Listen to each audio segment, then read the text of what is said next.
Snap, cover, hit, throws into the end zone, caught, touchdown Bears!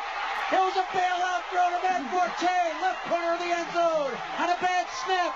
Cutler picked it up, threw it perfectly to Matt Forte with a step into the left corner, and the Bears have the lead 18-17.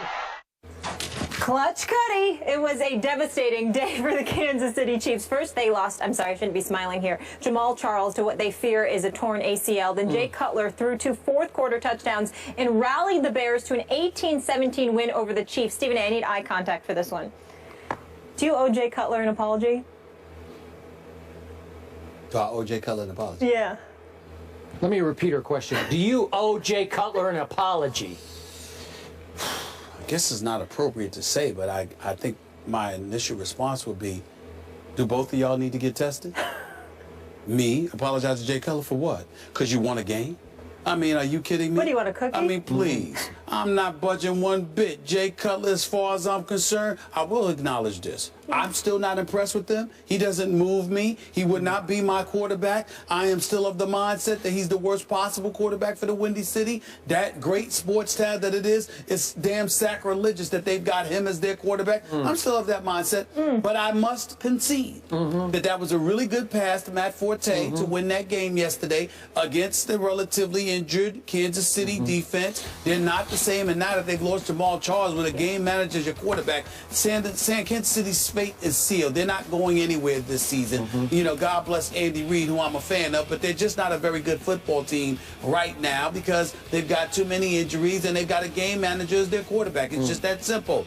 But I will say, now obviously Jeremy Maclin bobbling that pass, which would have put them in a position to kick a game-winning, game-winning field goal would have been nice, but it didn't happen. Let me say this: when it comes to Jay Cutler, I still don't find him to be that impressive. He still doesn't move me. Now I must concede that listening to Matt Slauson, concession here, concession, listening to Matt Slauson, you know, talking about how command of the huddle seems to be better, the communication seems to be better, he seems to be more motivated and more hyped than he has ever been in all of his time in Chicago. Maybe he heard you. John Fox seems to be having a positive impact on Jay Cutler. Okay, if you want to say that, I'll admit that. I mean, I saw something good yesterday that's very foreign for me when it comes to Jay Cutler. I mean, I actually saw, you know, the dead clock be right twice a day when it comes to him. Usually I didn't think that theory applied to him.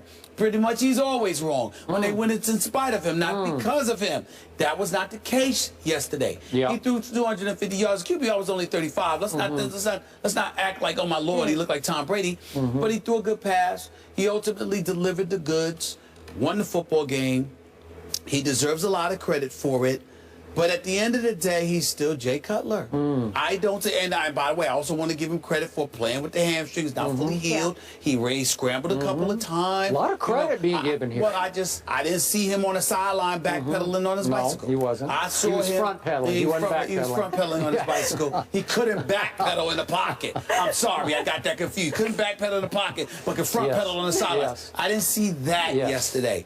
So he deserves a lot of credit. I'm happy for the city of Chicago that a man they're paying over $50 million to in guaranteed money finally decided to show up and earn a portion of his dollars. He did yesterday.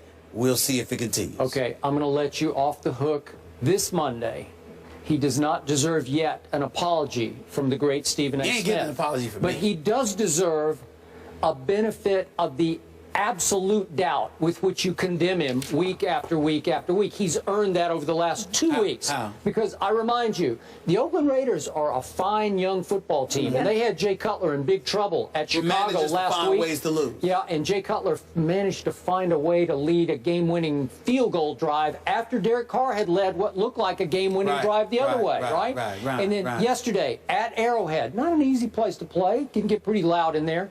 You have no Alshon. You have no Eddie Royal. Obviously, the whole year you have Bush Rod's going too. Okay, what about Kevin White? Remember Kevin White? Okay, I thought he was going to be even a little better than Amari Cooper was. We haven't seen him all year. Don't see that, though. Okay, well, I'm just saying. Never believe that. And without those guys, with throwing to nobody you've ever heard of, Jay Cutler threw 2 fourth-quarter touchdown passes, and the last one you spoke of, he went Tony Romo against your Giants. Low snap, basically bounce back to him. He scoops it up, and in the same motion flips a beautiful throw to Forte for the game-winning touchdown.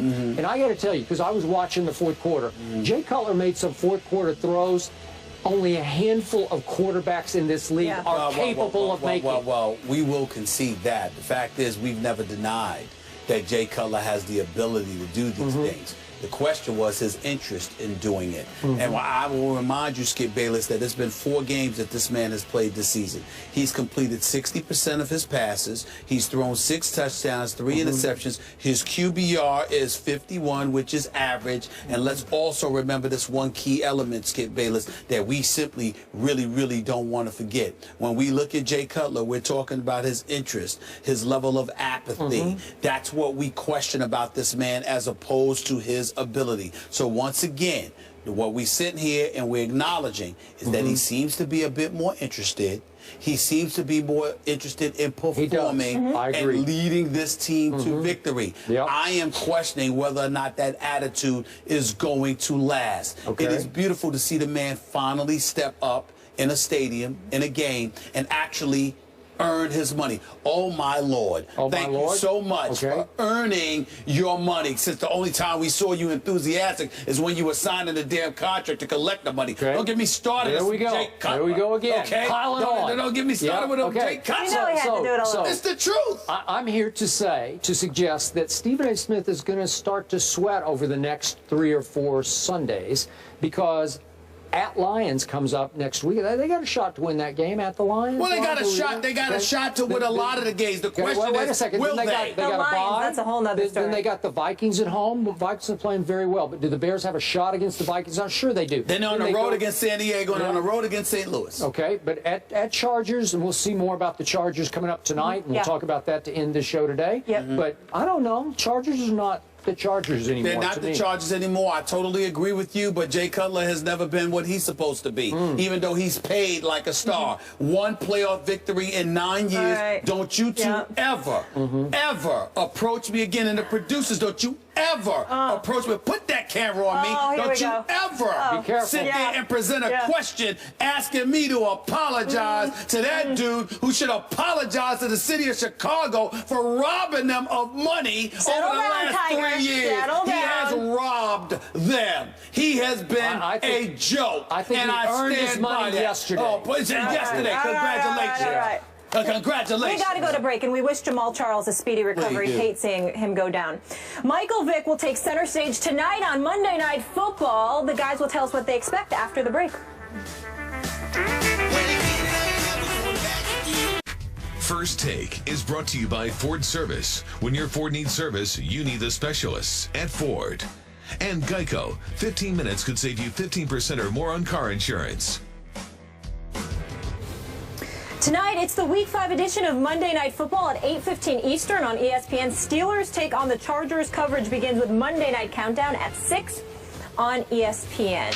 So you just heard it. Michael Vick and Phillip Rivers tonight at Qualcomm. Both teams are 2-2. Stephen A., you just spent some time in Pittsburgh around this organization, sat down with Mike Tomlin. That interview will air on Countdown. What do you expect from Vick tonight? Well, I expect him to do some damage because I expect him to feed Antonio Brown the ball, but primarily Le'Veon Bell should see a lot of action. You can run on the Chargers. You can expose their secondary to some degree. Remember, Martavis Bryant comes back. He's going to be playing in this game along with... I don't think he's going to play tonight. I'm not sure. I'm not sure, but I know he's eligible to play. You got Brown, you got Bryant, you got Wheaton, you got Miller. I'm just looking at all of these guys, and I'm saying, look, and Todd Haley, who I also spoke to, sat up there. Very nice to me, by the way. He's very nice. But he spoke to me, and he said, look, we got a week under Vick's belt.